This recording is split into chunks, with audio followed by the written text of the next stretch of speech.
do your research. The legal databases are free and they are open. Do your research before you invest time and money making t-shirts on a band name that you cannot trademark.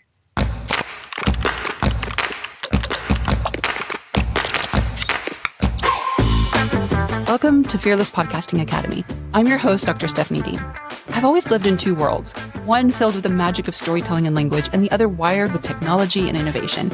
And through the years of research and teaching and hands-on experience, I've been obsessed with one question: what makes a message truly resonate? And that's why I created the Fearless Podcasting Academy, where creators and entrepreneurs and change makers come to ditch self-doubt, amplify their voices, and build podcasts that demand attention. So whether you're launching your first episode or leveling up your platform, you're in the right place. Because when you learn to use your voice with confidence, you don't just start a podcast, you start a movement. This is Fearless Podcasting Academy. When I taught podcasting at university, because I actually teach this at university now, that's a question I always got from my students, and I really never knew how to answer it well, or like well enough to not get them in trouble. And then when I talked to Shelly Ann, I was like, do you know anyone I could talk to about music and copyright? And she's like, yes, I do. Try her, hit her up. So I did. I hit you up. But when I started reading through your website, it is literally a mixtape of badassery. You're a lawyer and an artist and an activist. Do you feel like your legal knowledge gives you more freedom or more protection in your music career? So when I first thought about law school, my mom was like, you might enjoy this program that I found at Vermont Law. Try it out and just see. Through law school, I started learning how to strategize, which is really the foundation of like what lawyers and attorneys do. Figuring out how to get someone from where they are, whatever happened. You know, I wasn't there for the history of the previous things, but this is where we are. And our goal is to get off or, get them to pay us or whatever. That in-between space is where strategy takes place. And to me, I see that as a field of creativity and how I approach strategizing through things. So for me, how it ties back to music is every step of the way, I don't know what my creativity might, produce for me at whatever stage in life. Because, we have experiences that we go through, and that's kind of what fuels our creativity in those moments in life. So for me, because I can't predict the future of what my creativity is, I know that I can strategize through it when I get to each step. So that can be in how I protect my music through copyright, trademarking, how I set up my business, how I approach like teaching other people or independent contractors, taxes down the line. So for me, it's a way to just protect my artistry, protect what it is that I am building. So what's one thing that you think that every artist really needs before they put their work into the world? Because like I said earlier, when we were talking before this, I've had a lot of students ask me, both at the university level and then in my podcasting academy, I want to be a music commentator. I want to talk about music, but I don't feel like I can because I can't play the song and then talk about it. So what are the common pitfalls? When people are creating music, we are inspired by something. Oftentimes when we get into like the copyright space, people get so inspired, for example, to use the chord progression from Teen Spirit to create a new song. What people don't understand is understanding the creative process for each person is different, but within that, the rights that are associated each process, step of the way during that process is what's important, if that makes sense. When you create the song, it is yours because you created it. But where people tend to mess up is not getting the tangible paper or the registration that says you own this and these are the rights that you have to exercise to protect that. It's not cut and dry, right? Copyright law, there's a lot of different aspects to it. So I'm going to go in a little bit more on that, if you don't mind. Okay. Yeah. So what are the legal must-knows for podcasters who want to use music in their shows? Well, first and foremost, it depends on how you're using it. Definitely making sure you get all licenses that are needed in order to use that music. So sometimes that can mean getting the sample cleared from the artist or the rights holder. Sometimes if you're doing like a full cover of it, like if you're a podcaster who is also a musician and you want to cover Teen Spirit and use your version in your podcast, making sure that you get your license to be able to not copy, but like cover that and be able to use it on your podcast. So just, again, making sure that you procure any licenses that you need, mechanic licensing to cover a song, if you have to get a sample clear, knowing how to access the rights holder. Oftentimes that's just looking at, who wrote the song or looking at the credits, who owns the copyright, and going to that person directly to like the Harry Fox agency to help procure licenses. So all of that. And then if you're doing like original music in your podcast, making sure that you get all of that copywritten overall. My thing for creative people, irrespective of what, form of the arts you exist in, podcasting, if you're creating like with mixed mediums, canvases, musicians, making sure that you think and act like a business owner is one of the biggest mistakes that people miss, or that it becomes a mistake because we don't think about ourselves as business people or as business owners. And, you end up reaping some of the negative parts of not thinking like that down the line by way of your music getting stolen or someone taking your name. So I just think overall, the approach to being the best creative person that you can be and how you show up in the world is first and foremost thinking like a business person and protecting your things, protecting like it's your baby, because it is. I've had students tell me, well, I found my name on social media, so it's mine. I'm like, no, sweetie, that's not how that works. Like, you've got to do more than just claim it on Instagram or claim it on, because the next social media that comes out, someone else can claim it. That's not. Right. So yeah, I agree. Thinking like a business person from the beginning, it may not be very fun, but just like reach down, pull out your inner Taylor Swift and pull out your inner Beyoncé, just get it done. Yep. So what is the difference between licensing a song and using royalty-free music? So when you license a song, you're asking the rights holder for permission to use the song. Sometimes, and that's called getting a mechanical license.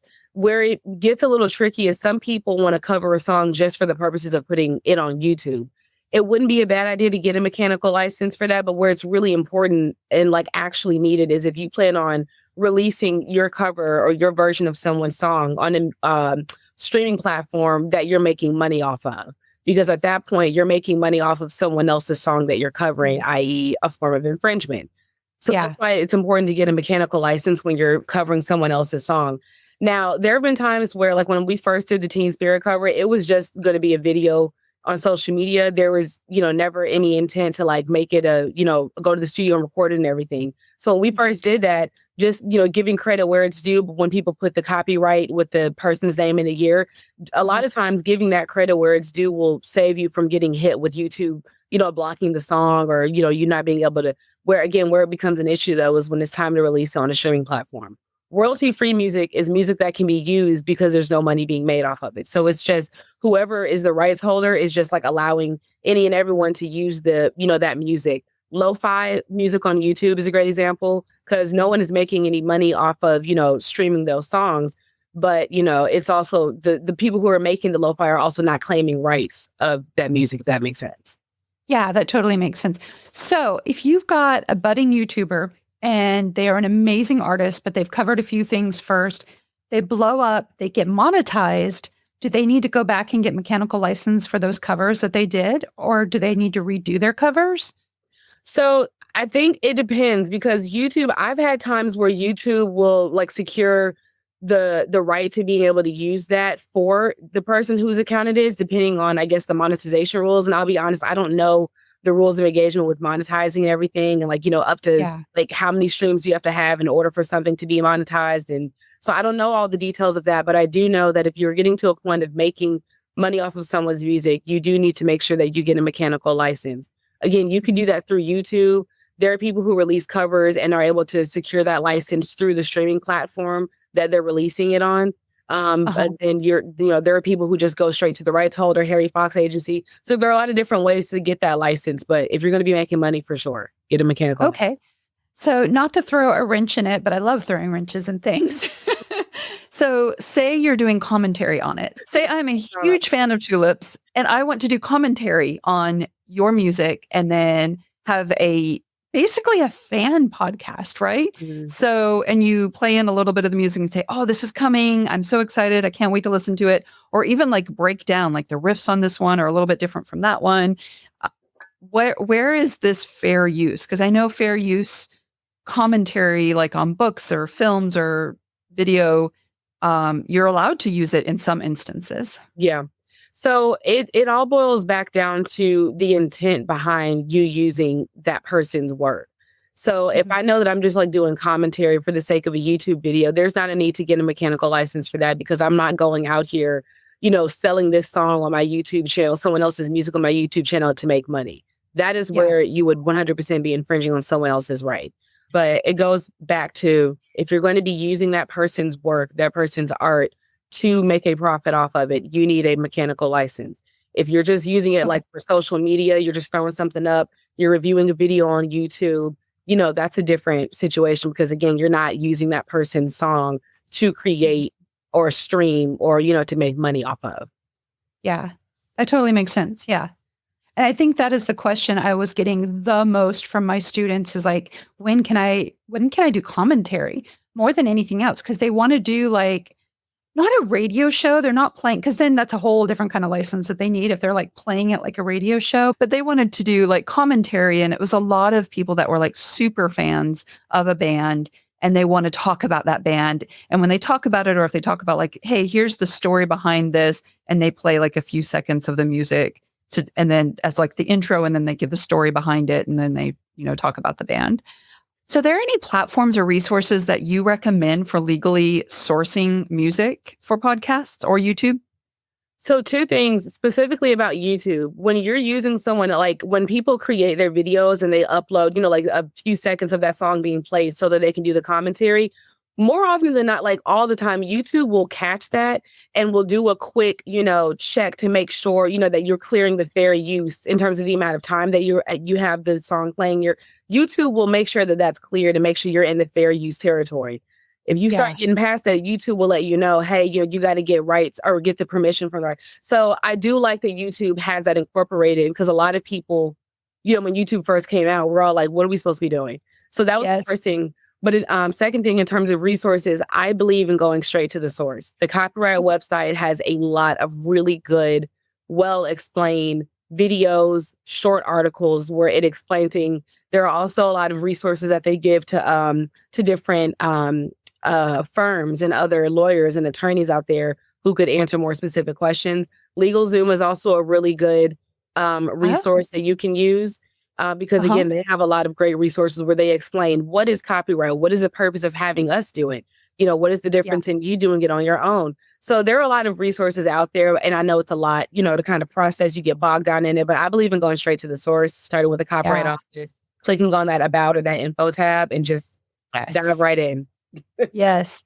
So I kind of grew up at the heyday of the internet and everything at that point, because this is when people really started becoming producers versus consumers of media online. This was like early 2000s, late 1990s. And Creative Commons was the thing. Everyone had Creative Commons. I don't see that as much as I used to Yeah. then, but if you were a YouTuber or a lot of authors, especially during like NaNoWriMo, you had Creative Commons on a lot of your works. But I don't see that as much, but basically that's you setting up your like what you're allowing people to use your thing for. Like this is my work. I'm okay with you sharing it. I'm not okay with you selling it. So there's like levels. I remember you could go to the Creative Commons site to get your license and there Yeah. were like levels that you gave it and then you put it on a page or somewhere that people could click on and see what you allow Yeah. people to do with Yeah. your work. So if a podcaster gets like a takedown notice or a legal threat, what is the first thing they should do besides not panic? Definitely inquire and ask questions. I mean, I know sometimes like the automated takedowns and stuff like that will just send like a general email that is like, hey, your stuff has gotten taken down for this reason. I definitely believe in reaching out again and like just directly asking, which I know sounds like such a simple, obvious thing to do. But for a lot of people, it's not because they'll read Yeah. those automated emails and just be like, well, I mean, it is what it is. But and then on top of that, a lot of these like companies like YouTube and even some streaming platforms. I'm trying to remember because I had a person a few months ago where they had a similar situation where I think she used a very very short snippet of something, a sample in her song, and released it, and it was fine for like 6 7 months, and then all of a sudden the streaming platform took it down and said I don't remember what their reasoning was, but they sent one of those general emails and it just kind of sat in her email for like maybe 5 months because she was just like, I don't even know where to start. They Oh, don't have wow. telephone information. It's not like you can just call, can't send an email directly to anybody. So this is where the business owner and the not so fun part comes in, getting on the internet and finding someone's direct contact information that can answer Yeah. the question, which takes a lot Yeah. of time. But just getting Yeah. straight to like, what is the issue so that I can get a solution to Mhm. myself getting back up. And I think a lot of people too, if they don't know if they were allowed to use it or not, will just go, oh, okay, I can't do that. So I won't do it again versus like figuring it out or talking to, we don't talk to each other anymore. Like just talk to someone, find out. Yeah, Right. definitely. Also, last thing on that, also a lot of times those systems are just like automated. So like the system, and remember, these are all systems that humans build, and all of us make mistakes because we're humans. Therefore, technology makes mistakes. So sometimes I have found, like, especially on Instagram, I don't remember how many years ago it was, but I feel like there was an era where you could have a video that you edited and put the music on it yourself and then upload it, and it would be fine. Every now and then I would get a song taken down, because it says original audio, but it's not like it's Beyoncé, but I did it in another app and then uploaded it. So the system automatically flagged it and sent me, hey, a takedown notice. But I just sent them, fill out a little form at the very bottom. And also the fine print is where we miss things too. And companies are really good at making sure that you get lost in the sauce. Oh, 100%. Right. Sometimes they'll have a sentence that's like, if you want to file a complaint, then click here. But it's all in bold. So you're like, where's the here? Most of the time, if someone wants to draw your attention to something in the sentence, it's hyperlinked. There's no Yep. hyperlink. So nobody thinks to click anything. But if you click one of them words, you might be Right. surprised. So I'm just saying it's little things like that, companies, don't make it obvious. And then people just kind of say, oh, well, just leave the email, there in the video down and keep moving. Yeah. Yeah. Because it's in their interest, right? To have you take it down and not do anything with it and not make it easy. Right. YouTube actually, like you said, they usually send you a reason, but you also can usually dispute it, which is awesome that you can actually say, hey, I had this reason, or actually I was doing a research project about you using YouTube, and I used some videos from the research subjects that I was doing this on. And my application, instead of a written application, was a video, which was a very unusual way of sending in an academic application in video form. And so I sent it off, I sent them the link, and then YouTube took it down, and I'm like, no, but I can't just re-upload it because I sent them the link. What do I do? Oh, that would have driven me. But I was able to say, no, this is fair use. I'm using it in this way. And then they just put it back up in like 2 hours. It didn't even take long. Yeah. Yeah. That is stuff like that. It's sometimes it's so simple. Just like reading the email and hitting dispute, fair use. I didn't claim any rights to it. And put it right back up. Yeah, exactly. Which was good because I had sent it off with the link. Right. You can't change that. Exactly. So we have people that want to start a music podcast. So what is the advice to someone who wants to build a podcast centered entirely around music, like interviews, live performances, or song breakdowns? Is there anything you would just be like, dude, this is my advice on this? First and foremost, setting your business stuff up, like setting all of your business stuff up. And if you're going to have people like that are part of helping you, making sure that you have like some sort of independent contractor agreement, because a lot of times we start things with friends because they're our friends. And then the first challenge shows up. And then now, we don't know how to, navigate this. And, it's not like we live in a society where people are encouraged to speak to each other to work through their differences. So, right. And then it becomes, well, they're no longer my friend. And then, well, this is mine and it's mine. And I always tell people the hardest part about working with friends is like taking off that friend hat sometimes and realizing right now we're business owners and we need to conduct this as a business and take your feelings out of it. It doesn't mean I don't love you, but right now this is about setting our stuff up correctly so that we don't get, our stuff taken down and not be able to, reach this goal. So that's setting up your business and, contractor agreements, again, making sure you have your trademarks, your licenses for all that kind of stuff, and take care of the business part first. Yeah, I love that. And it's mutually beneficial, right? Like if you're working with friends or family, like I'm protecting both of us by doing this. We are setting this up correctly. It's protecting both of us. And that, if anything happens. Right. So maybe even couch it that way. Like I'm doing this because I care about you, not because I think something will happen. Right. Right. And that's such a simple sentence. But like a lot of people, me being the first one, like when I first started Tulips, was doing it with friends. So the conversations weren't like that. It was like, we're friends and I'm trying to do something, y'all support me. And challenges showed up and human nature, people human. Yeah. And Yep. I'm the only one left. Yeah. And so just, no, and also just being real with yourself. Do I have the fortitude to actually do this? Because it seems like a really good idea because the fun music part, the art part, the creativity part, that side of your brain is like, I see so many possibilities and that's great. Yeah. But the logic has to also come in. Do I have the discipline to work through hard conversations with people? Do I know how to manage my musicians as a manager, as a band leader, as a leader, and not their friend? Like, do you have the fortitude to actually do what you need to do? And maybe even starts with the question of, do you want this to be a hobby or a business? What do you actually want out of this? Right. Goal setting. Again, something that we don't really teach kids in elementary, middle, high school like that. Right. Yeah, exactly. But we need to. We absolutely need to. Yeah, we need to. I love this. This has been the best conversation. Yeah. So, okay, let me ask you I'm going to go back to the personal stuff again. So, what is a song, since we've talked so much about songs and music, what is a song that always gets you fired up before something big? Formation by Beyoncé. Very nice. Okay. Yeah. So where can people find you, your music, your work? So website is www.txlips.com. It is TX Lips, but it's pronounced tulips. Yep.